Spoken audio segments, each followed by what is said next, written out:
everyone, this is from CBIS Academy. இன்னைக்கு நம்ம Dinamani news பேப்பர்னுடைய current affairs தான் பார்க்க போறோம். ஸோ கோவையில் உலக தரத்தில் செம்மொழி பூங்கா. இது பார்த்தீங்கன்னா குரூப் 1 மெயின் சிலபஸில் பேப்பர் 3ல தமிழ் சொசைட்டியில் வந்து கவர் ஆகும். ஸோ கோவையில் பார்த்தீங்க அப்படின்னா ரூபாய் 208.50 கோடியில் உலக தரத்தில் புதிதாக செம்மொழி பூங்காவை வந்து முதல்வர் ஸ்டாலின் அவர்கள் திறந்து வைத்திருக்காங்க.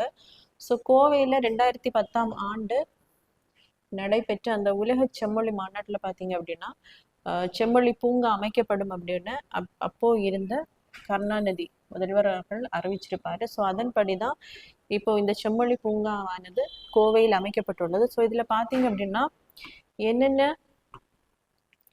தோட்டங்கள் இருக்கு அப்படின்னா 23 வகையான தோட்டங்கள் வந்து இங்கே அமைக்கப்பட்டிருக்கு.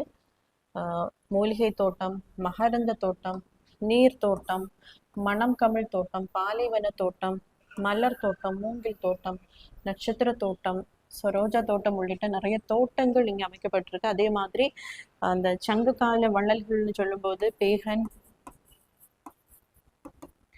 காரி, ஓரி, காரி, பாரி, ஓரி, அதியமான், ஆயண்டிரன், நள்ளி. ஸோ இவர்களுடைய அந்த கற்சிலைகள் வந்து இங்கே அமைக்கப்பட்டிருக்கு.